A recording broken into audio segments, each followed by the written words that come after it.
Olá Floripa, olá Brasil, olá mundo, eu estou aqui André Patunas e este é o programa Vida Inteligente, trazendo mais uma vez aqui o nosso querido amigo e irmão Dr. André Locatelli, médico, homeopata e ortomolecular, que toda vez que ele vem atender em Florianópolis, eu já aproveito e já faço entrevista para deixar programado para a gente poder usufruir dos conhecimentos dele.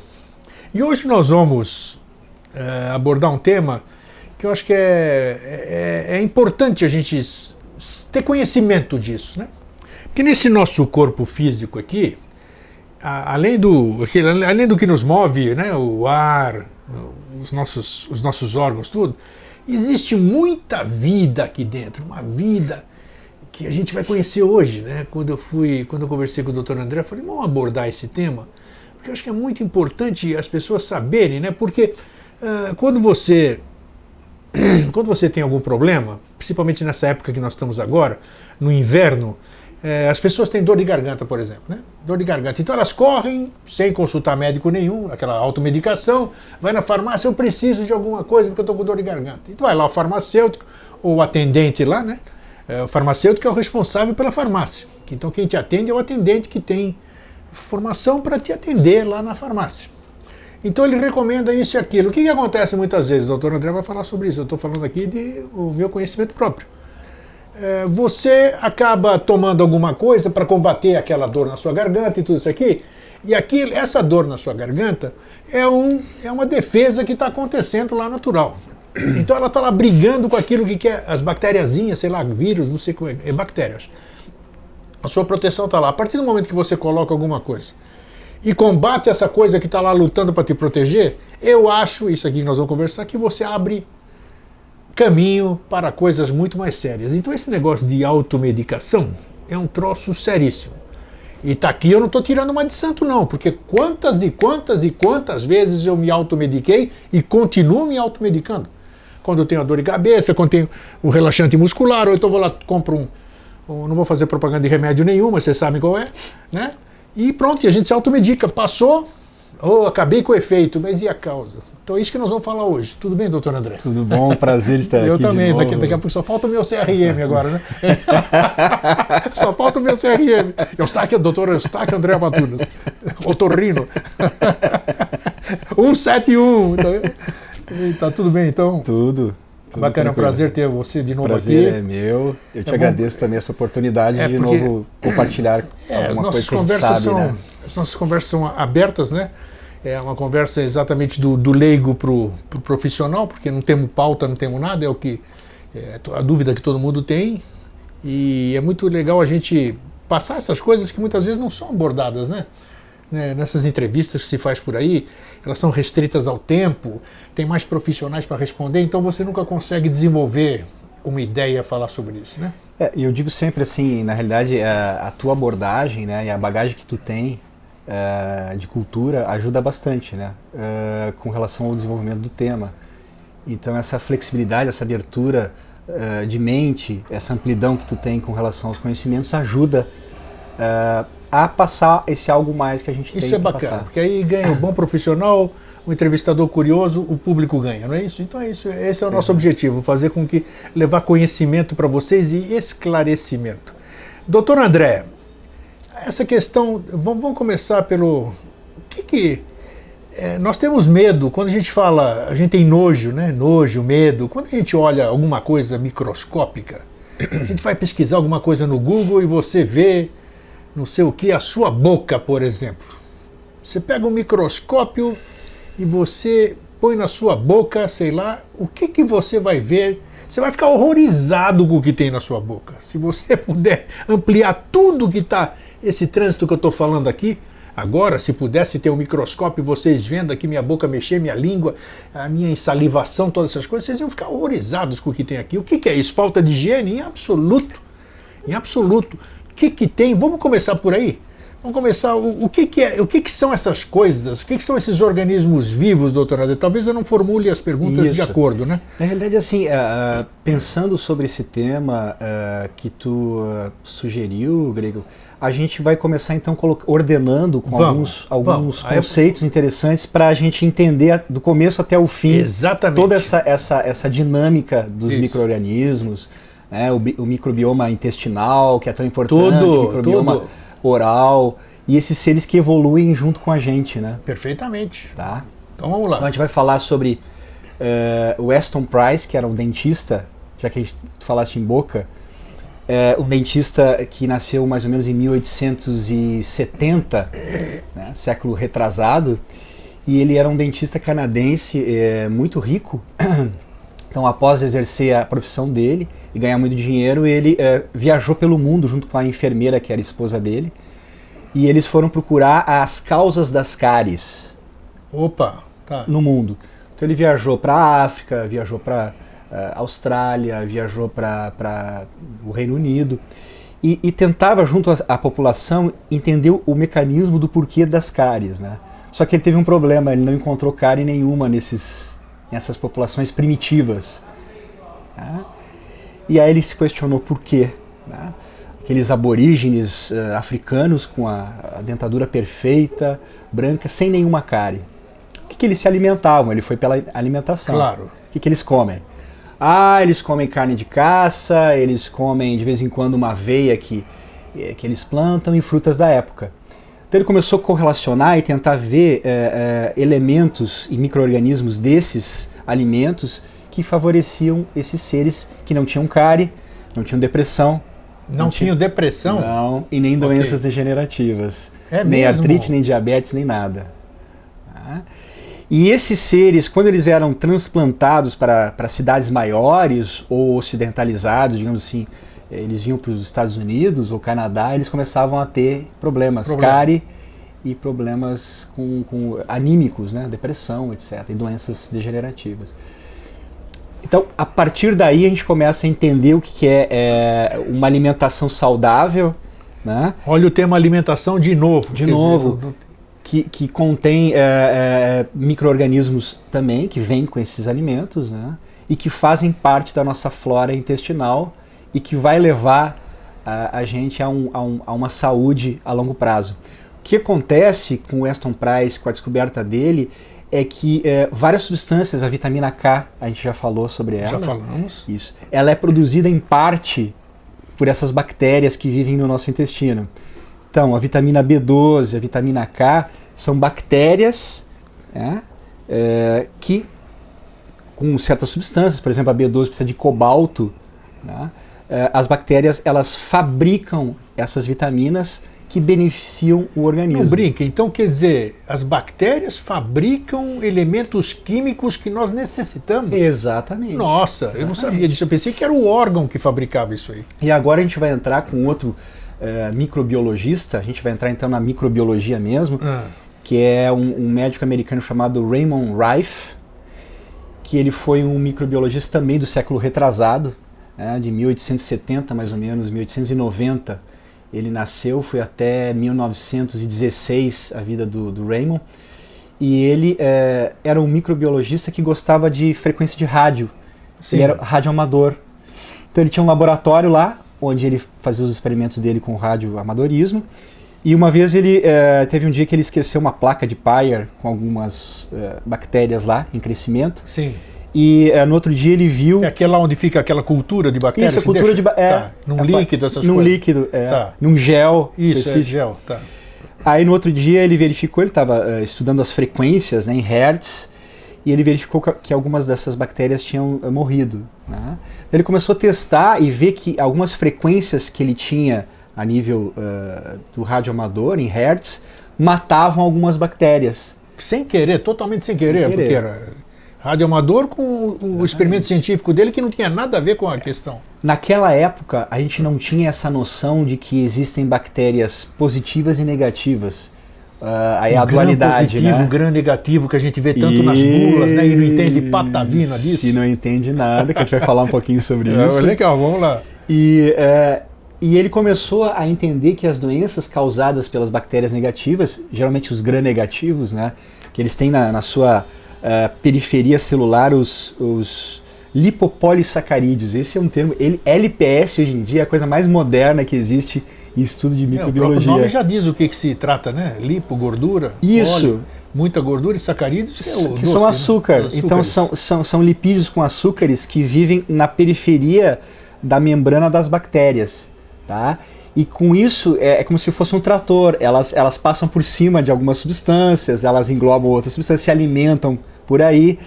Só que o problema dos LPS é que se a permeabilidade intestinal estiver alterada, elas passam do teu intestino, onde eles vivem, para a corrente sanguínea. E aí?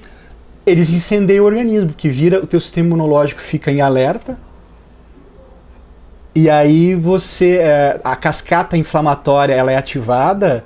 Por isso que assim, inflamação aguda é benéfica. Inflamação crônica, derivada desses lipopolissacarídeos, é muito prejudicial. É a mesma coisa, vamos dizer, para ficar... Nós temos o suco gástrico, né? Se você colocar, ele fura uma chapa de aço, né? O suco gástrico. Exato. Então, quer dizer, ele está num lugar que ele tem que estar lá e aquele lugar é apropriado para aquilo. Se você colocar em outro lugar, você é perfurado por... É a mesma coisa, então, dessas bactérias. Se tirar elas de lugar, elas começam um processo degenerativo, digamos assim. Isso. Voltando para o Raymond Rife, o que ele propôs é acabar com as bactérias e com as doenças sem uso de antibióticos, né, só com frequências. E ele provou que isso era possível.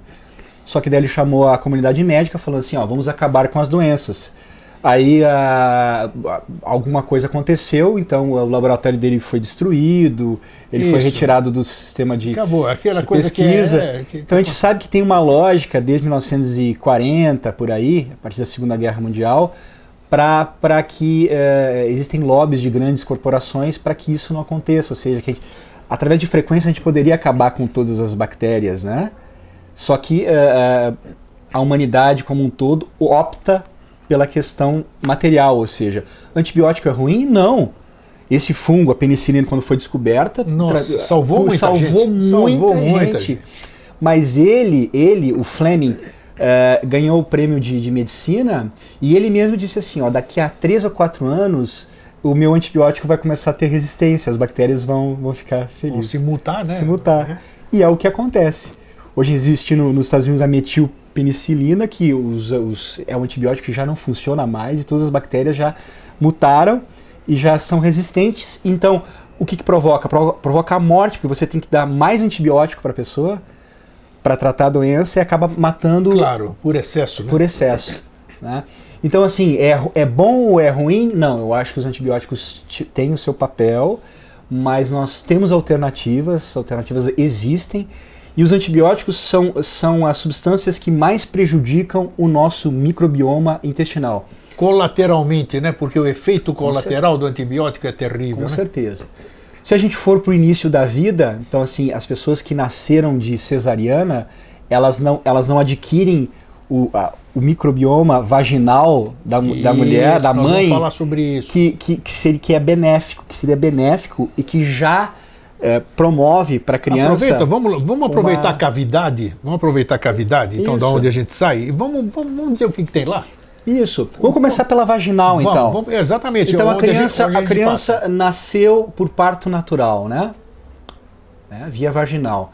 Então lá tem lactobacilos vaginalis, que são específicos da vagina, né? Sim. Tem bacteroidetes e firmicutes, e a gente vai ver que esses dois... Isso são tudo coisas naturais. São naturais. Não tem prejuízo nenhum. E eles estão em equilíbrio na natureza. Perfeito. Esse estudo que o doutor está falando é que constitui o pH, digamos assim, o pH da vagina, por exemplo, ou não? Com certeza, porque a gente sabe que as bactérias que causam as doenças são mais ácidas. Sim. Né? Ou promovem acidez no ambiente. E as outras promovem alcalinidade, as positivas. Então, enquanto houver o equilíbrio, tudo bem. Tudo ótimo. Então, tem colibacilinos, que são naturais do intestino grosso, mas eles estão presentes na vagina. Existem os gram-negativos. Ok. E o equilíbrio entre os firmicutes e os bacteroidetes, que são essas bactérias que estão na vagina, mas que vão povoar também o intestino grosso do indivíduo. E aí, quando o bebê passa por ali, o que acontece? Olha só, ninguém pode imaginar, bom, sei lá. Ele recebe, através da sua pele e da sua cavidade oral, toda aquela gama de bactérias em equilíbrio que está na vagina da mulher. Então, quer dizer, são transmitidas para ele. É como se fosse Da mesma forma que o colostro do seio serve para um monte de coisa, essas bactérias vaginais vão servir para a criança para uma série de coisas. Agora, o oposto também é verdadeiro, né, Grego? Porque se essa mulher não está em equilíbrio no seu pH vaginal e nas bactérias que residem lá, nós teremos problemas, né? Então, se a mulher já vem com doenças venéreas, né, para o parto... Aí cabe uma pergunta importantíssima. Hoje, nos dias atuais, há muito tempo, existe essa coisa das mulheres, as mulheres higiênicas, né, que a maioria das mulheres são higiênicas, essa coisa de você lavar interiormente a vagina, por exemplo. O que provoca essas... Os médicos não recomendam que se faça uma lavagem interior. O que o doutor recomenda nesse aspecto? O que pode prejudicar ou não? Como se deve fazer a higiene, digamos assim, para que seja mantido esse equilíbrio dessa flora, vamos dizer? Aí a gente vai puxar, então, Grego, desde o início... Vamos lá. Nessa questão do que é natural e não natural. Isso. Então, o Weston Price não foi bem recebido nas suas considerações, agora ele está sendo redescoberto. O Raymond Rife também ele foi exilado, digamos assim, nas suas descobertas. E nós fechamos aí um campo, né? Um fator histórico importante. Se a gente colocar então o fator histórico das 100 mil substâncias novas que as grandes indústrias químicas estão nos Estados Unidos, então existem 100 mil substâncias novas que estão no mercado e estão na nossa vida diária, tá? Digamos assim, de 100 anos para cá, vamos colocar 100 anos.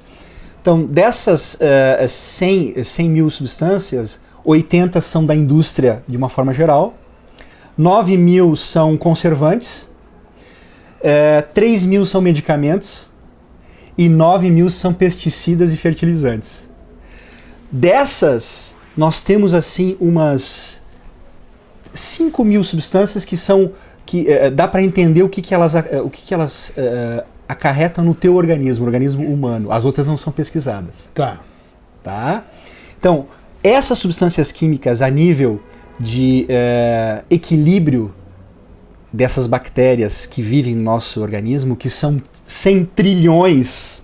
Imagina, nós temos no nosso interior, do nosso intestino, que a gente chama o hub. Intestino, né? Estão falando só do intestino. A gente tem 3 hubs, que é o intestino, que é o hub do timo, e o hub cerebral. É como se fosse assim 3 pontos de aviação, onde o sistema de aviação se encontra, digamos assim, mais intenso, né? Sim. Como se fosse lá em Houston, nos Estados Unidos. Um tráfico. Ou no Panamá, onde várias coisas acontecem. Então, o hub do intestino tem aproximadamente 100 trilhões de bactérias vivendo. Elas interferem no nosso DNA e nós interferimos no DNA delas.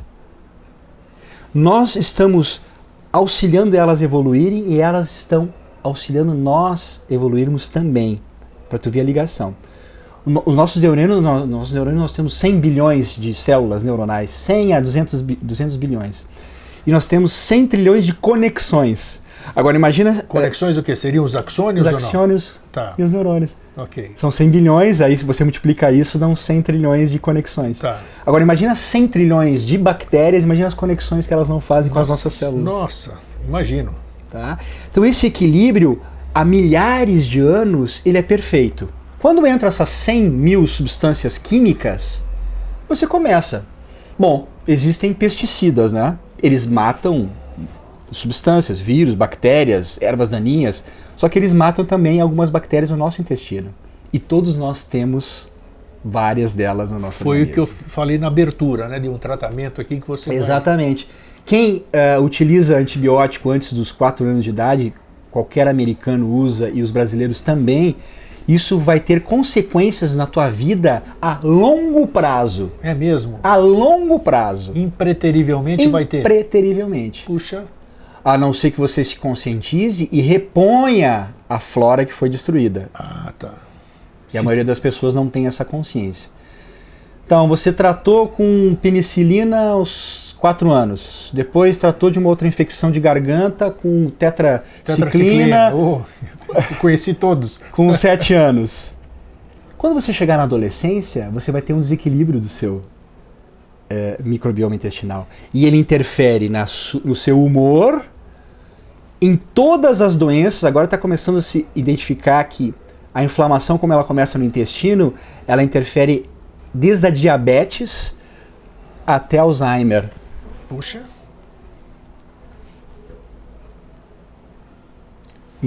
Entendendo o processo, fica grave, porque se estende essa questão e a importância. Voltando para essas 100 mil substâncias, 3 mil delas são antibióticos, né? E anti-inflamatórios. Quando você toma um anti-inflamatório também, são destruídas algumas dessas bactérias. E então essa relação entre os firmicutes e os bacteroidetes, ela fica desregulada. Firmicutes seriam os vilões e bacteroidetes seriam os mocinhos. Sim. Tá? Os firmicutes fazem você ter mais fome, eles interferem na grelina. A grelina é uma substância que foi descoberta agora, junto com a leptina, que te provoca mais fome. Né? E a leptina tira a tua fome. Então, com firmicutes no teu intestino, tem menos leptina e tem mais grelina. Tu fica com mais fome. E as bactérias, elas aceitam o que tu fizer. Ou seja, se tu começar a desregular e ter mais firmicutes, os firmicutes eles fazem com que você retenha mais caloria. Então você vai engordar mais, você vai ter mais necessidade de coisas calóricas, você vai ter menos saciedade. Então no processo da obesidade também esse equilíbrio dos micro-organismos também é importante. E é um processo, parece que, usando a terminologia até esotérica, de entrelaçamento, né? Porque isso vai se atrelando a outras coisas, então o mal não é localizado, ele se generaliza, né, digamos assim. Exatamente, exatamente. Em todas as áreas da nossa saúde. Então o que acontece? Pegar uma pessoa normal lá no seu dia a dia. A pessoa começa a se alimentar com alimentos refinados, né, farinha principalmente, e aí entra a questão do glúten, que ele é um dos que mais provoca a alteração da permeabilidade do intestino, e isso que provoca o problema da constipação intestinal? Também, e aquilo que a gente chama de disbiose. Aí tem o intestino, você começa a ter gases, você começa a ter alergias, aumenta as alergias alimentares ou respiratórias, né? Então a questão do glúten, que está ligado à gliadina, que são 12 subprodutos ou proteínas ligadas ao glúten, existe desde que o mundo é mundo, desde que pão é pão, só que com o processo de industrialização, né? Química, muita química nova. Em cima do plantio do trigo, química foi alterando, o organismo ficou mais sensível ao glúten e ele começou a causar o estrago em si, e da aí permeabilidade. Aquilo que a gente vê nos exames, que são as inflamações internas, né? Porque o organismo vai reagir, porque são elementos estranhos que estão sendo absorvidos. Que daí as pessoas não sabem de onde é que vem, e vem exatamente através da alimentação. Tá. Não existe outro lugar. É no teu dia a dia que a coisa acontece.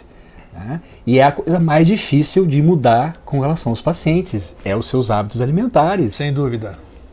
E uma resistência as pessoas não grande. sabem o benefício que isso vai acontecer a longo prazo no seu organismo. Mas é difícil realmente, porque já falamos aqui, já abordamos em programas anteriores, exatamente tudo que a gente gosta é o que é proibido, né? Tudo que te dá prazer é o proibido. É interessante isso. Será que tem alguma coisa além disso aqui? O que é? Porque Grego, a gente vai citar agora, podia citar mais adiante, a gente vai citar assim, os fatores que alteram a permeabilidade intestinal e o microbioma intestinal, porque os bichinhos eles ficam Segura o sensíveis. intestino. Vamos voltar para a parte de baixo aqui, só para terminar. A questão okay. da higiene, o asseio, existem desodorantes íntimos. Estou falando para o homem e para a mulher, não é? O homem também tem genitália. A gente cair. O homem tem genitália também. Claro. Então tem. Então desodorante íntimo. Como é que tem aqui? Óvulos, né? Óvulos que se introduz. Óvulos vaginais. O que isso é bom? Então, e a própria... a gente respondeu. Tudo que alterar, tudo que você colocar a nível de químico nesses ambientes vai alterar o balanceamento. Assim, essas coisas neutras são neutras mesmo? Vamos partir do natural. O natural é que é verdadeiro, né? Então, tem uma bactéria muito famosa, a gente vai falar de várias bactérias aqui, vamos falar de uma delas, a H. pylori. Dessa eu não conhecia. H. pylori. Então, assim, não me apresentar. Os gastroenterologistas chegou a uma conclusão de que o H. pylori, como estava presente nas úlceras gástricas, ele era o causador. Ele está há 58 mil anos com a gente. promovendo o equilíbrio no nosso organismo. É uma bactéria. É uma bactéria, tá. Comensal, ela vive no nosso intestino. Ela foi acusada de ser a vilã, eles acabam com ela, só que aí o teu mecanismo de saciedade, ele vai para o espaço, porque ele interfere na grelina. Então se você fica com mais fome, altera a glicose, alterando a glicose você altera a permeabilidade do teu intestino, começa o processo inflamatório. Você libera mais insulina, e aí você tem menos saciedade. Por isso que tá se fazendo o quê? Terapias de equilibrar esses bacilos no teu intestino, e aí você vai emagrecer, você vai permanecer magro. Isso a gente pode falar mais adiante.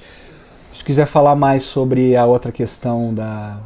Tá, vamos falar aí. Não sei se você tá compreensível. Não, ficou compreensível. Então, só para esclarecer... Tudo que for alterar, óvulos vaginais, cremes, tudo que for alterar essa flora vai provocar um malefício. Como é que a pessoa vai saber se vai alterar ou não? Qual é o grau de confiabilidade? Quais são as indicações que o doutor daria, dentro da sua experiência de tantos anos dentro da medicina? O que é bom? Porque hoje a gente é induzido pela mídia. Verdade. Se a mídia te dá veneno, você vai comer veneno, porque o veneno foi muito bem vendido para você. Claro. Você vai achar que ele é o... Então essa questão, tanto de homens como mulheres, né? O que a gente tem que cuidar, o que a gente deve... Porque sempre há tempo de se mudar as coisas, né? Enquanto há tempo de no prejuízo não ser maior. Então qual é a recomendação para esse tipo? O que a gente deve fazer ou não na questão da higiene? É sabonete neutro? O sabonete neutro é neutro mesmo? Esses cremes aí, o que são?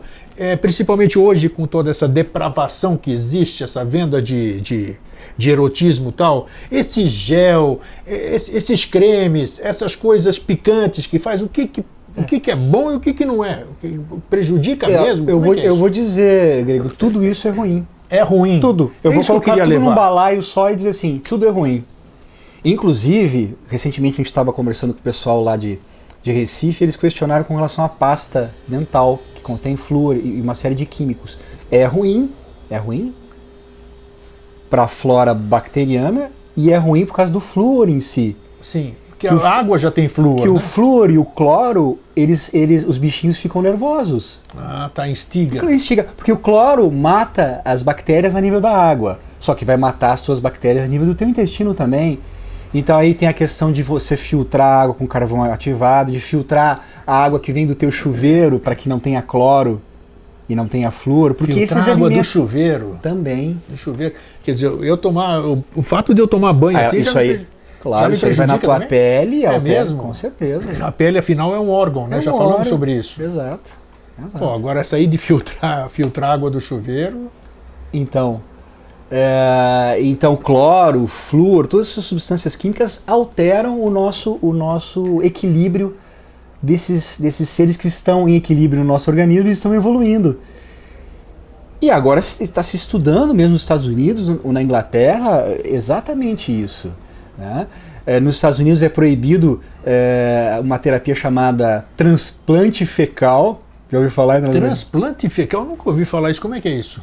Transplante fecal? Então, pessoas que tenham problemas de saúde graves, como esclerose amiotrófica lateral ou outras doenças degenerativas debilitantes, se faz o transplante de um microbioma saudável, de uma pessoa saudável que não tem a doença, para o intestino dessa pessoa que tem a doença. Com massa fecal? Com massa fecal. Mas a massa fecal... Trabalhada, né? Existem laboratórios isso que eu ia perguntar, na Alemanha que trabalham... A massa fecal é de acordo com o que você se alimenta, mais a tua flora, uma série de fatores. Então, é uma massa fecal específica preparada por laboratório. Exatamente. E qual tem sido o resultado, doutor? Maravilhoso. Se reverte diabetes e reverte doenças degenerativas. Inacreditável, né? E isso começou, Grego, há um tempo atrás... com camundongos. Eles fizeram assim um exemplo assim, camundongos obesos, transplantavam a matéria fecal do camundongo obeso para um magro. O magro engordava. Opa! Aí pegaram seres humanos, matéria fecal de seres humanos obesos e transplantavam para o intestino do ratinho. Sem tratamento nenhum. Aí só simplesmente tira ali e bota colocavam para o ratinho magro. Ele ficava obeso. Então, a importância... que nem diz um amigo meu, a gente agora não vai acender vela para lactobacilos, claro, né? Claro. Porque a gente sabe que o estresse e o controle que você tem a nível neuronal vai afetar os seus lactobacilos, os seus bifidobactérios. Ou seja, o estresse também é um dos fatores. Mas para tu ver a importância do que está se colocando agora, daquela matéria fecal que contém esse equilíbrio ou não, a nível de restabelecimento de saúde. Que incrível, hein? Agora, o doutor falou sobre um fato interessante que são os ratos. Por que todos os testes são feitos com ratos? Os coitadinhos dos bichinhos ali. Qual é a semelhança do camundongo, do rato, para o ser humano? Por que eles fazem todas as experiências no rato e não pegam um animal qualquer? Essa pergunta eu sabia que tu ia...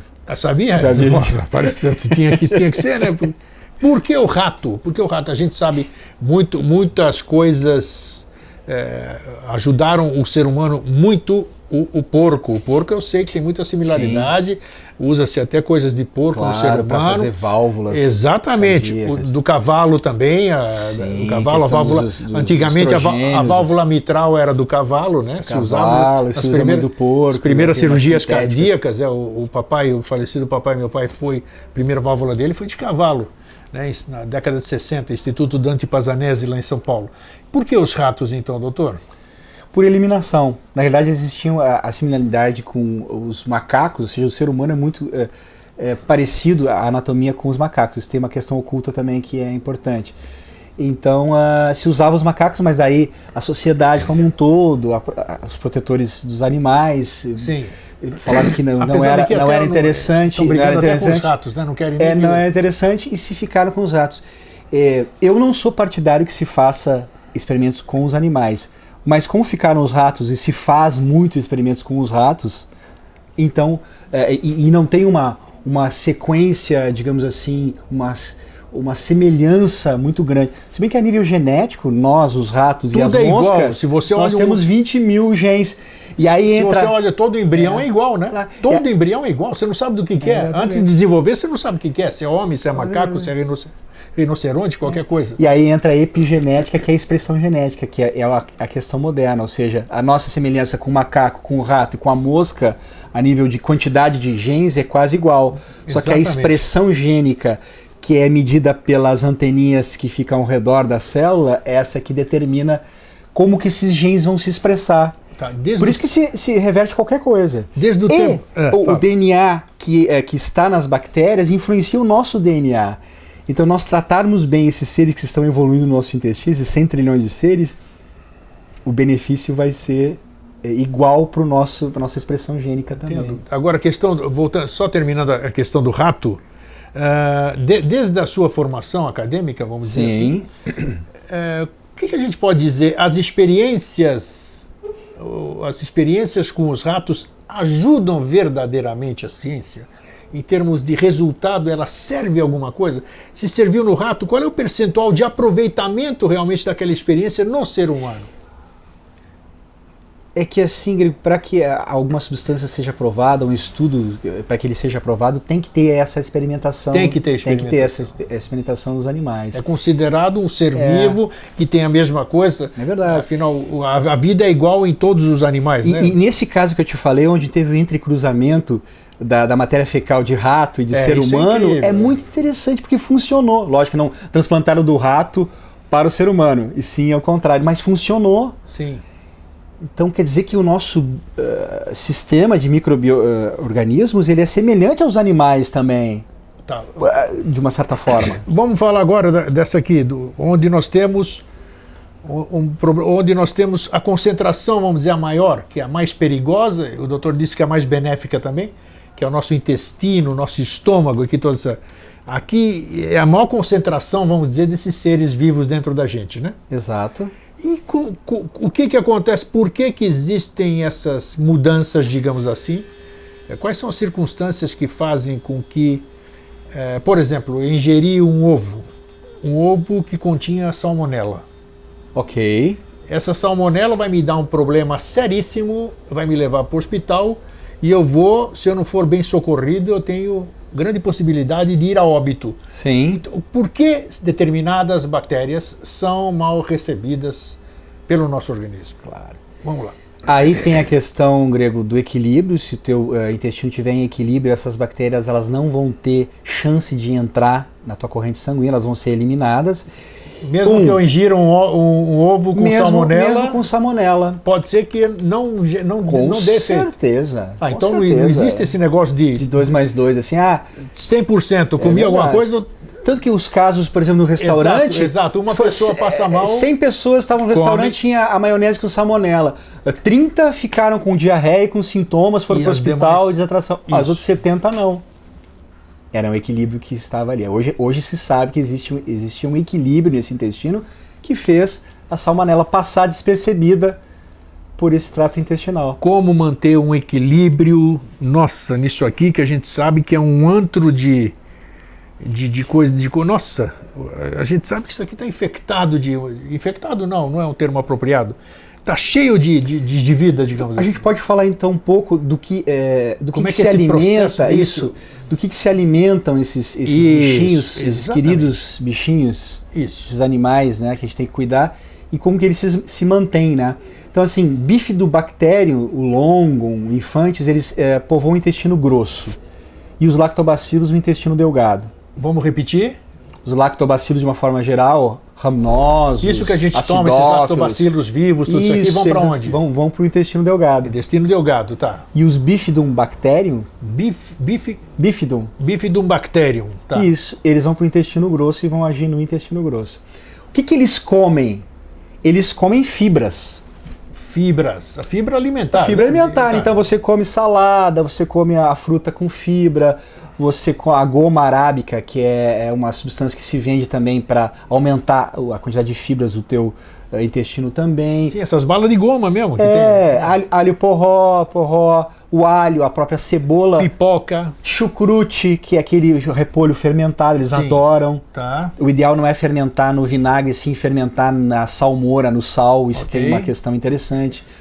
Os ovos fermentados que você coloca conservados em salmoura também é um alimento para eles. Então tudo que tiver uma fermentação natural, alimenta eles. Tudo que tiver fibras, alimenta eles. E alimentando eles, o que eles fazem? O que eles me dão de volta?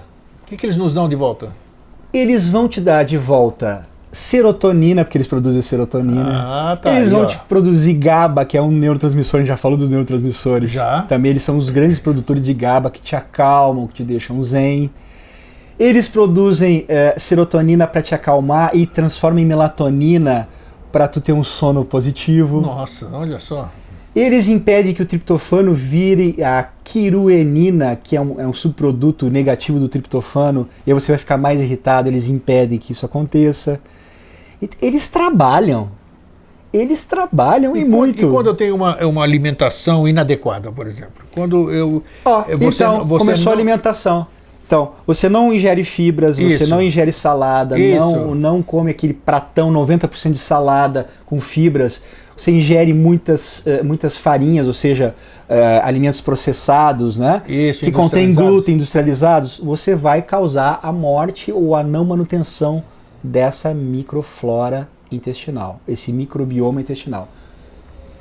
Aí você toma antibiótico, você toma anti-inflamatório, você ingere água com cloro, você ingere alimentos que têm agrotóxicos, que aí vão matar, aí entra o glifosato, que é uma substância que está presente no nosso organismo, que agora tem um teste de urina que vai chegar no Brasil, que testa isso aí, chamado glifosato, a gente vai poder testar isso aí, que também mata as suas bactérias. Glicose em demasia, tomou refrigerante, tomou alimentos com adoçantes, eles alteram a flora, refrigerante também, aumenta a glicemia, muito açúcar, altera. Caramba, então ao invés de ir passear com o seu cachorro, trata bem os seus bichinhos que estão no seu intestino, porque eles têm uma relação de troca e de receptividade muito maior. Mas o grande problema é que essa informação que nós estamos levando hoje, essa informação não é dada para o público. Eu não sei, é verdade, a gente está colaborando, esperamos colaborar com as pessoas nesse sentido. Isso aí não se fala em nutrição, o nutricionista ele fala de alimentação, mas ele não entra tão a fundo dessa questão de dizer para que serve cada coisa, né? Então fala, o médico, eu tenho uma filha nutricionista que já foi entrevistada aqui, vocês sabem, a Cláudia. A Cláudia, conheço a Cláudia. Então, ela passa a prescrição, tudo, ela explica, mas a pessoa tem que saber por que ela está comendo aquilo e o que acontece quando ela ingere aquilo. É o que a gente está falando. Quer dizer, come fibra, comer fibra, come salada, mas não gosto de salada, mas eu preciso saber. Eu posso não gostar de salada, mas a salada faz tudo isso aí que o doutor acabou de dizer e que a pessoa não sabe. Porque você tem que saber para que serve aquela coisa ali. Não é dizer, não, para de comer isso aqui, carboidrato. Isso aí eu sei decor, carboidrato, como é que é o nome do outro? Você tem que entender. Proteína e tal. E aí? Mas você ir a fundo, saber toda essa história, essa alimentação, que às vezes você está ingerindo. Isso que eu fiz recentemente, há pouco tempo aqui, que eu tomei. Como é que é o nome daquilo lá? Não sei se é lactobacilo, é outra coisa, né? Eu não sei quantas mil. Os bichinhos aí. Foram os lactobacilos. Lactobacilos. Bilhões que eu te passei. Exatamente, isso, que são, tem categorias, tudo. Aquilo lá serve, melhora realmente. Você é perceptível no teu corpo, né? Que é um processo, a gente pensa que é da noite para o dia, mas não é. É um processo de um mês, é o tempo que você... E Grego, nós estamos falando de saúde, então assim, nutricionistas, médicos e quem cuida dessa parte estão todos juntos, assim, porque nutrição é saúde. Claro que é. Entendeu? E o médico que não entende nutrição, fica faltando um elemento, porque ele tem que saber. Tudo tem que ser trabalhado em equipe. Exato. Multidisciplinar, né? E a gente volta para o natural, o organismo sai, você colocou algo que é natural, que é sem agrotóxico na boca, o teu organismo já responde positivamente. E esses lactobacilos que cuidam da permeabilidade intestinal, eles vão agradecer, eles são os guardiões que vivem ali, eles são os guardiões, são a porta. Então se você maltratar eles através da alimentação, principalmente, eles vão Esse equilíbrio que o doutor acabou de dizer, para eu descobrir como é que está a minha flora, é única e exclusivamente através do exame de massa fecal, ou através do sangue você chega a muitas respostas também? Como é que é isso? Muitas respostas através do sangue. Também? Porque existem marcadores de inflamação, né, Grego? Que, por exemplo, se houver uma inflamação crônica no teu organismo, isso significa que teu intestino não está permeável demais. Então, assim, uma inflamação sempre está ligada a algum problema intestinal? Então, quase que 80% das pessoas são sensíveis ao glúten, ou à gliadina, que é a substância que a gente testa a nível de sangue. Tá? Então, assim, mesmo que não dê positivo no VH-teste, que é o teste que eu faço no consultório, eu vou testar no sangue e vou ver se essa pessoa é sensível ou não a essa proteína chamada gliadina, que está ligada ao glúten. Se houver essa ligação, os teus lactobacilos já estão me devendo alguma coisa. Eu vou ter que atuar para te orientar a nível alimentar como fazer isso e atuar te passando os lactobacilos em si. Existe algum processo de irreversibilidade ou sempre você tem condição de mudar a sua flora intestinal? Ponto certo. Sempre você tem condições de mudar a sua flora. Olha que bacana. E te digo, são 3 dias, só 3 dias. Nossa. Mudou a tua alimentação para fibras em abundância e começou a ingerir lactobacilos em uma quantidade razoável, em 3 dias você começa a reverter isso. A não ser que você tenha uma doença crônica, como eu já falei, degenerativa. Outra história, claro. Aí a gente tem que passar para enema. Existem enemas de probióticos, são interessantes, até a gente chegar ao transplante fecal, que eu acho que, por exemplo, no Brasil, não sei quem é que faz. Que é uma coisa mais... Para mim, nunca tinha ouvido falar. Eu vou até pesquisar depois, sou um curioso danado, né? Vou ver importante, isso. Importante. Vamos subir um pouquinho, vamos para a boca. Que é a coisa, está falando de nutrição, a nutrição começa por onde? Não começa por baixo, começa por aqui. O que nós temos na boca? Dentro da boca, quais são os habitantes? Quando no começo do programa eu falei, né, que se a gente pudesse botar um microscópio aqui, a gente ia ver uma civilização totalmente desconhecida de diversos seres, né? Você lembra que a gente falou, Grego, que a saliva ela contém todos os hormônios que são contidos no sangue também, então a boca é completamente diferente. Todo o processo digestivo começa aqui, né? Isso. Então, tem todos os hormônios na boca, o pH é diferente com relação aos lactobacilos que existem na boca, não tem coliformes fecais como existem no intestino grosso e delgado, não tem bacteroidetes e firmicutes como existem no intestino.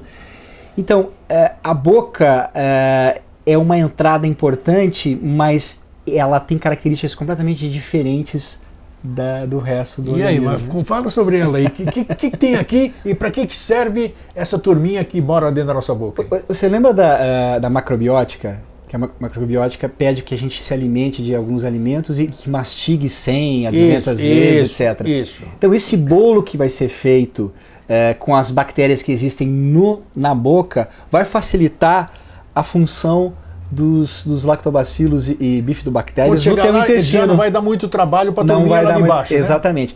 Então favorece a proteção que existe no intestino em si.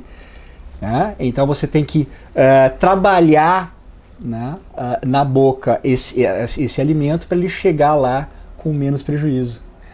Nós temos coisa ruim na boca? Não, se estiver em equilíbrio, não temos coisa ruim. Agora, exatamente, como você falou, né? Tem a questão da sexualidade, que isso.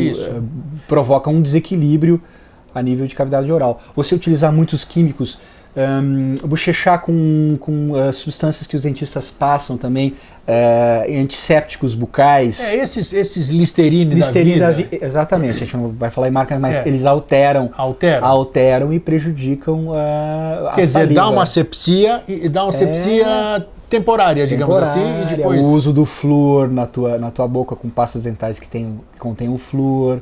Né? Então vamos lá, aproveitando, estou aqui do lado de um médico. Higiene bucal, como fazer higiene bucal? Isso foi perguntado na última palestra que a gente... É mesmo? Lá no Recife? No Recife, mas na realidade, um abraço para o pessoal de Recife, tá que aí, já está dado aqui, porque foi uma receptividade muito, muito grande, assim, uma coisa muito boa. A gente agradece e um abraço para todos. Voltando então, o pessoal de Recife me perguntou, então o que a gente faz para fazer a higiene? A gente utiliza abrasivos naturais, argila com sal grosso. Comer terra. Exatamente. Argila. Com sal grosso e própolis.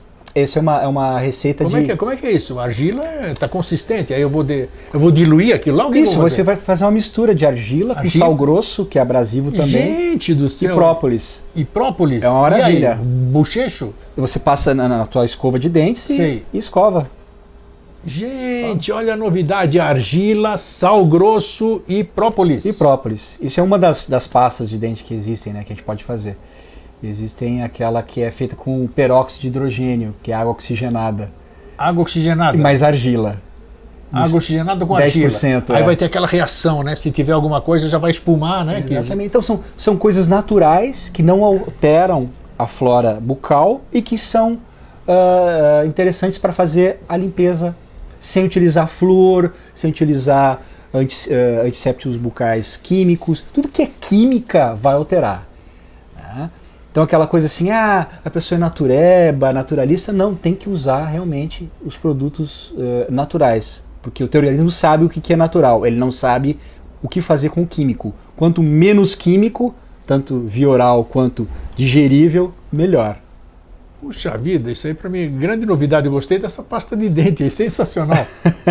Sensacional isso aí. Doutor, o que a gente pode falar mais a respeito? Opa, tá, pulmão. O pulmão, os alvéolos, essa região aqui, tem vida aqui no... Grigo, tu falaste muito, é muito bacana isso, porque assim, a gente tinha aquele conceito, eu vou falar do cérebro agora, a gente vai chegar no pulmão. Isso. A gente tinha aquele conceito, por exemplo, de barreira hematoencefálica, né? Que no cérebro ele tinha uma barreira que nada passava, que era intransponível, e que isso já caiu por terra. Já caiu por terra, sim. Porque se teu intestino estiver permeável, vai passar esses lipopolissacarídeos e outras substâncias, e eles vão passar a barreira hematoencefálica. E eles provocam placas brancas de beta-amiloides, que são os precursores do Alzheimer. Olha só. Entendeu? Então essas substâncias passam a barreira do intestino e vão para o sangue, e do sangue passam para o teu cérebro com facilidade. E aí vem o pulmão. Lembra quando a gente falou que o teu estômago tem que ser algo que mate as bactérias ruins, a salmonela ela tem que morrer no teu estômago por causa do pH? Isso. Se não morrer ali, ela vai passar para o intestino, do intestino vai para a tua corrente sanguínea e vai para o teu pulmão por afinidade. Aí o bacilo da tuberculose. Não brinca. Com certeza. Ela ativa o bacilo de Koch, por exemplo? O bacilo de Koch, que nós, ainda está vivo agora, muito todos ativo. Nós somos praticamente portadores do bacilo de Koch. Somos, né? Mas ele está em equilíbrio. Exato. Quer dizer, a salmonela pode ativar o bacilo de Koch dentro do nosso organismo. E o doutor estava falando há pouco também, existe uma doença também, que vem daqui tudo do intestino. Mas qual é que é a porta? Ele está falando, a porta é aqui. Aquela doença que eu tive um conhecido que ficou meio doido por causa disso, não sei se está vivo, uma doença que o porco provoca e vai para o cérebro. Ah, cisticercose. Tá aí, ó. Exatamente. Via ingestão de carne bovina, suína, né? E que não sei por qual razão isso. Grego, 90% dos cisticercos do porco são mortos no teu estômago. Então, se tu tiver um pH daquele matador, ele morre ali. Depois, se tiver um microbioma intestinal equilibrado, Você pode comer até a lixa de ferro ali que não tem problema. Tu pode comer o alimento contaminado com cisticerco e tu não ter Você não vai ter problema nenhum. Como é que ele foi para o cérebro? As barreiras estavam abertas. Isso mesmo. pH do estômago. Mesmo. A pessoa estava tomando omeprazol, inibidor da bomba de prótons, também, que é um dos fatores. O omeprazol é ruim? Tomar omeprazol? É ruim. Gente, o que é isso? É um negócio que faz bem, transforma. É ou não é? O que é isso? Sério que faz mal? Faz bem pro cisticerco, ele fica feliz, Nossa, né? Mas não brinca que faz mal? Faz mal. E altera a permeabilidade intestinal também, como os antibióticos. Eles fazem a mesma coisa. Mas ele serve exatamente para acabar com aquele mal-estar, com aquela... Como é que se diz? Aquela queimação, tudo? Vamos reforçar? Vamos. O pH do estômago é abaixo de 3. Ele funciona com 2,5 até 3. Que é um pH ácido. Tá? Com pH ácido, as válvulas do estômago elas não abrem. Tem uma de cima e uma de baixo. Se você começa a ter um pH de 3, 3,5, a tua válvula de cima começa a abrir e você tem refluxo gastroesofágico. Tá? Se você tomar o omeprazol, ele te deixa um pH 4, 5, ele vai aliviar essa acidez do teu esôfago. É um paliativo. Paliativo. Só que daí o teu pH do estômago fica cada vez mais alcalino. Que nem aqueles dilatadores de aí, respiração. A tua válvula aqui gastroesofágica vai ficar cada vez mais aberta. Por quê? Porque o estômago, para ele fechar a válvula, tem que ter pH ácido. Olha só, e o omeprazol, inibidor de bomba de prótons, faz isso. Além de alterar a permeabilidade intestinal do intestino delgado para baixo. Olha só como a gente desconhece as coisas, né? Um negócio tão famoso, uma coisa que te deixa tão bem, te faz tão bem, quase que um alívio imediato, né? E agora, olha aí, olha o malefício depois. Que nem um determinado remédio também que é para a constipação nasal, que nada mais é do que um vasodilatador. E que ele te deixa ele vasodilata o seu nariz, você começa a respirar bem, mas depois que passa o efeito, lá vai você de novo necessitar daquilo. Então, são coisas que vêm, parece que vem para o teu bem, mas não vem para o teu bem coisa nenhuma. São paliativos para... Então o intestino, o estômago tem que ter um pH ácido, então a gente reforça com limão, lembra? O limão reforça isso. Já disse para tomar um limão toda manhã, de preferência. E aí vai matar as bactérias que tem que matar e deixar passar as que tem que deixar passar. E não vai alterar a permeabilidade intestinal em si. Né? E aí entra, vamos falar de dois que a gente gosta, vamos falar do café e do chimarrão, o efeito que eles têm. O café, quando ele é ingerido, as bactérias gostam dele, porque eles ajudam as bactérias boas a viverem em simbiose com o teu organismo. Além de transformarem os polifenóis que estão no café, transformarem eles em anti-inflamatórios naturais, que os polifenóis em si, eles têm que ter uma ativação do café ou do chimarrão para eles virarem anti-inflamatórios naturais no organismo. E como nós ingerimos muitas substâncias que são pró-inflamatórias, que são os óleos vegetais, etc., quando a gente ativa esses polifenóis via café e via chimarrão, eles são benéficos para todo o organismo. Mas e o excesso? Muita gente fala que a gente não deve tomar tanto o chimarrão. O chimarrão tem cafeína também ou não? O chimarrão tem cafeína, então, tem teobromina, que é aquilo que contém no chimarrão. Mas e essa questão que muita gente fala que a cafeína é prejudicial, doutor? Então, tudo que é em excesso é ruim, né? Excesso, tá. Tudo que em excesso é ruim. Tem uma sigla, a gente poderia fazer até um programa sobre isso, chamado BDNF, que é o Brain Derived Neurofactor, que é tipo uma substância que aumenta a plasticidade do teu cérebro, ou seja, dos teus neurônios. Opa! Tá? Então se acreditava que os neurônios não se reproduziam, então eles se reproduzem e eles aumentam a sua plasticidade com esse BDNF, que é estimulado através do café e através da cafeína.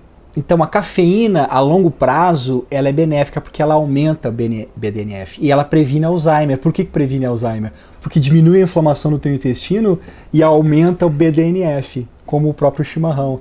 Então se você calcular bebedores moderados de café, eles têm benefícios, tanto a nível intestinal quanto a nível cerebral, muito grande. O que é beber café moderadamente, doutor? Digamos assim, são 3 doses de café, ou 3 xícaras de café por dia. Uma de manhã... Xícara de chá. Xícara de chá. Tá falando de chá. É. De manhã, após o almoço e uma tardinha. Esses são bebedores moderados. Poxa, então tá aí. Ok. Isso aí eu não tomo num mês. Mas tudo bem. Aí a pessoa fala assim, mas altera meu sono. Altera o seu sono porque você está com a flora intestinal alterada. Se você colocar ela em equilíbrio, você não vai ter insônia. E você vai poder beber o café que você quiser. Então, primeiro passo, vamos dizer... A gente está falando de uma forma bem claro, ampla, tem né? que ser assim, A gente tem que abordar um monte de coisa. Cada coisa que o doutor falou, caberia um programa para a gente especificar direitinho. Exato. Mas então, o primeiro passo... Então, o passo mais importante de todos, né, pelo que eu pude apreciar nesse tempo da nossa palestra, é aqui. Grande segredo está aqui. Esse que é o regulador do nosso corpo, então. O sistema digestivo. Inclusive a nível cerebral, que a gente achava que as doenças de depressão seriam problemas químicos do cérebro, que é nada. São problemas inflamatórios do teu intestino. E eles produzem a maior quantidade de serotonina, que é antidepressiva, é produzida no teu intestino. Então vamos... tem que ter... Quais seriam, então... Bom, primeiro procurar um médico, claro, né? Claro, fazer alguns exames específicos. Fazer alguns exames para você saber a situação do seu sistema digestivo. Podemos chamar de sistema digestivo, é isso? Sim. Intestinos, estômago, toda essa coisa? Exato. E a partir daí você já tem condição, o seu médico, o seu orientador tem condição de te prescrever qual seria a... Então nós falamos de alguns alimentos, nós falamos de alguns superalimentos, que é o caso do café e do próprio chimarrão, que é o Ilex paraguaiensis, que é importante, já foi estudado. Tanto a nível de saúde intestinal quanto de saúde neuronal, né, dos teus neurônios em si, e as duas coisas estão interconectadas. Tem alguma coisa vivendo no nosso cérebro aí? Desses bichinhos tem lá no nosso cérebro também ou não? Não, ali não. Ali não. Eles interferem, mas ali não. Se tiver, é porque passou todas as barreiras e está no lugar errado. Está no lugar errado. E nos nossos olhos? Tem vida nos nossos olhos? A nível externo, tem a nível. Tem. Nós temos um equilíbrio também de microflora. Eu não conheço muito a microflora mas tem olhos. vida ali também. Mas tem. Porque eu faço todas essas perguntas exatamente por isso, o que a gente falou no começo do programa. A gente se automedica. A gente começa a sentir uma coceira no olho, ou não sei o quê, pergunta pro vizinho, pergunta pro amigo, mas eu botei esse colírio aqui, o cara vai lá, compra aquele colírio e pinga no olho dele. Então a gente pode estar prejudicando alguma coisa que a gente desconhece, que para nós aquela coisa é inadequada. É a mesma coisa que o doutor prescreve um remédio para mim, eu vou dizer para minha vizinha, doutor André me disse que coisa boa para a barriga é isso aqui, toma isso aqui, vai tomar lá, ela está em desequilíbrio, acontece E Grego, você lembra a importância que a gente colocou para os hormônios, principalmente o cortisol, com relação ao estresse? Então, se estuda esse eixo da hipófise com relação às adrenais e o próprio intestino. Então, existem alguns lactobacilos, a gente pode falar do Bifidum bacterium infantis, que ele ajuda a modular o cortisol, ou seja, baixar os níveis de cortisol e baixar o teu nível de estresse. É interessante, agora aproveitando isso, nós estávamos falando da boca, eu já fiz aí algumas vezes, né, o doutor me prescreveu. Por que cortisol através da saliva em horários diferentes? Manhã, tarde e noite, por exemplo. O que é isso aí? Saliva, cortisol, como é que é isso? Como a gente havia falado, então todos os hormônios estão contidos na nossa saliva, né? Então existe a testosterona, existe o estradiol, a progesterona e o próprio cortisol. Então como o cortisol tem um ritmo circadiano, ou seja, na parte da manhã, a partir das 6, 6:30 da manhã ele começa a subir e ele tem o seu pico a nível do meio-dia, 1 hora, e depois ele começa a cair gradativamente. ele é medido principalmente na parte da manhã, Tá. e ele é medido também às 4 horas da Às tarde. 4 horas da tarde, sim. Que é um horário que ele deveria estar decrescendo para que 7h30 até as 9h30 da noite a melatonina entre nesse jogo Entendi, tá. e comece a fazer a sua subida até mais ou menos 4 horas da manhã para regenerar o organismo, para estimular a produção da própria serotonina, né? Para estimular o sono REM e o sono não REM, que tem a ver com os lactobacilos. Olha só quanta coisa, gente, quanta coisa tá que a tudo gente... interligado. E como a gente não deve desprezar, né, Grego, com relação à parte... As pessoas falam assim, o corpo, principalmente as pessoas muito ligadas à espiritualidade, o corpo não significa nada para a alma, né? Qualquer desequilíbrio desses seres que vivem dentro do nosso corpo vão afetar a nossa alma, porque vão afetar o nosso humor, a nossa cognição, então vai afetar a nossa alma, Não tem a que dúvida. aí vai afetar a nossa questão espiritual, que é a evolução da alma em si. Então, é porque a gente fala sempre do todo, né? Sim, E a do gente todo, tem que o ver holismo. esse todo, esse A parte- holismo, É. e correlacionar essas questões do corpo com as questões anímicas, Não tem a que é o dúvida. nosso humor, É. que é a nossa cognição. Imagina, Alzheimer, Parkinson, tem a ver com a nossa cognição. Exato, aquilo que você... As doenças cerebrais estão ligadas ao nosso intestino. Gente, Todas o que a gente ouve muito falar aqui, né? Que a gente, são doenças inflamatórias. No nosso mundo espiritualista, a questão, por exemplo, da meditação, né? Tem gente que fala, eu não consigo meditar de jeito nenhum. Eu acho que, pelo que o doutor falou há pouco, e eu estou escutando aqui, quem não consegue meditar, na verdade, está desequilibrado, né? Ele não consegue se... Grego, ainda não se escreveu muito a respeito da meditação e do equilíbrio desses lactobacilos a nível intestinal e dos bifidobactérios, mas já se escreveu um parágrafo. Então se sabe que a meditação também vai afetar o eixo da hipófise com relação às adrenais e vai equilibrar, ou seja, o teu trato intestinal também. É lógico que a meditação é um dos fatores de equilíbrio do teu organismo e que vai, digamos assim, os bichinhos que vivem lá no teu intestino vão agradecer que você está meditando. Não, mas eu acho que pelo que o doutor falou, eu acho que também o contrário é muito válido, porque o equilíbrio do meu organismo vai facilitar para que eu tenha condição de entrar no estado meditativo. Que Claro, me vai influenciar. apaziguar, claro. Exato.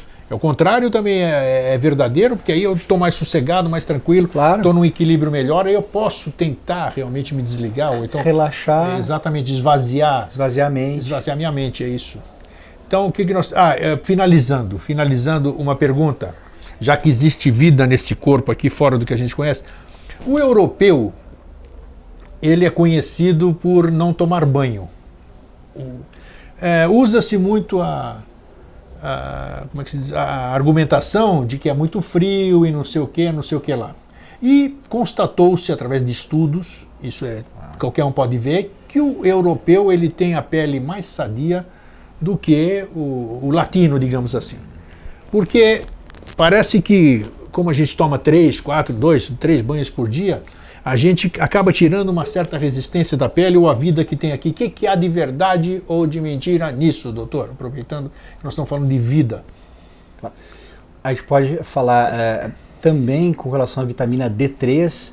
Se você tomar um banho de sol de 15, 20 minutos Por dia, né, aquela exposição das 10 da manhã até as 2 da tarde, que é o sol mais forte, que é o produtor da vitamina D3, e aí a sua pele em si vai produzir a vitamina que você precisa, D3.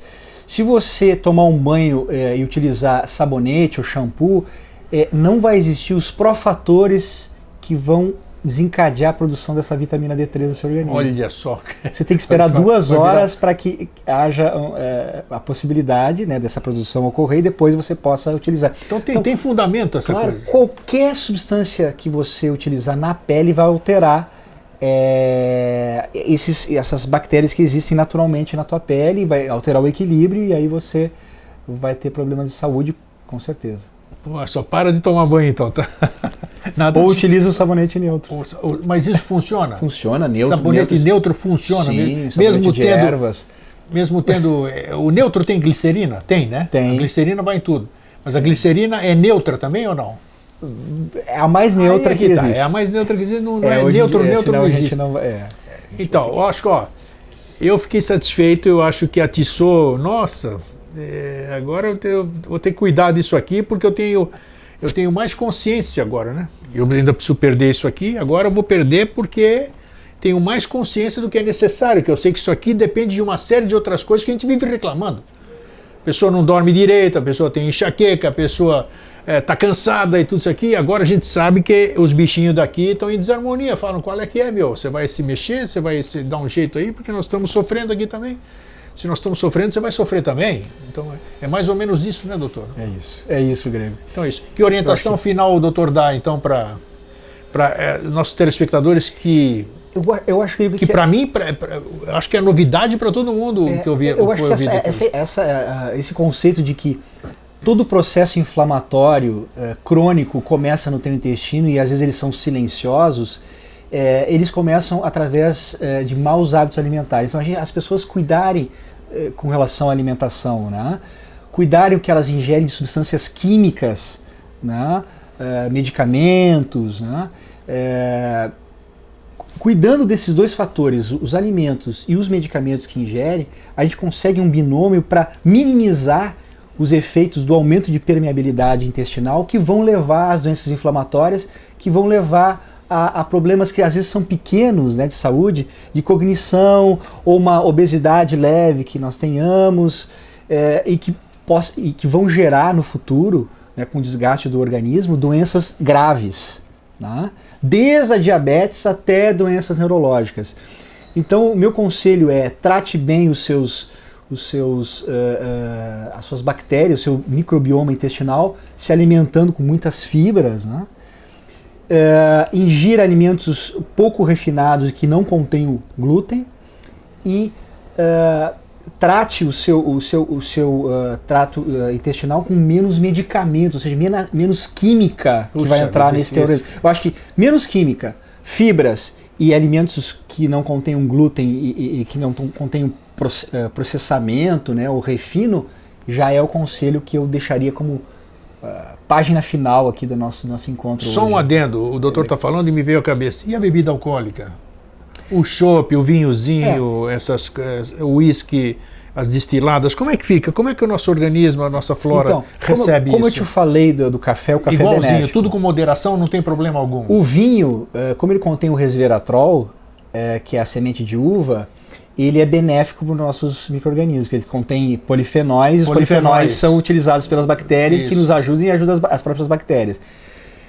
Então eu aconselharia o uso moderado, ou o próprio resveratrol sintético, digamos assim, porque o álcool em excesso, ele resveratrol sintético? Isso, o que é isso? O que é isso? Seria semente de uva, o princípio ativo. Existe. A gente passa para os pacientes. Olha, resveratrol sintético. Então, voltando à questão do álcool, o álcool não é benéfico em si a longo prazo, mas você, moderadamente, por causa do resveratrol e dos polifenóis do vinho, ele é benéfico. O vinho, sim. As demais bebidas, moderadamente, de vez em quando, exatamente. Bem nenhum faz, não faz bem nenhum. Refrigerantes não recomendamos. O levedo, a cerveja em si, o malte, como é que fica isso? Moderadamente. Moderadamente não prejudica Não nada. prejudica. Então é isso aí. Doutor, muito obrigado Grego, mais uma vez. Agradeço. Até a próxima agora, né? Muita saúde para nós. É isso aí. E espero que vê-los também. Um abraço a todos, espero vê-los também fisicamente ou online também em breve, e eu agradeço o Grego por essa oportunidade. E para vocês que ficam, um fraterno abraço e um feliz sempre. Um abraço.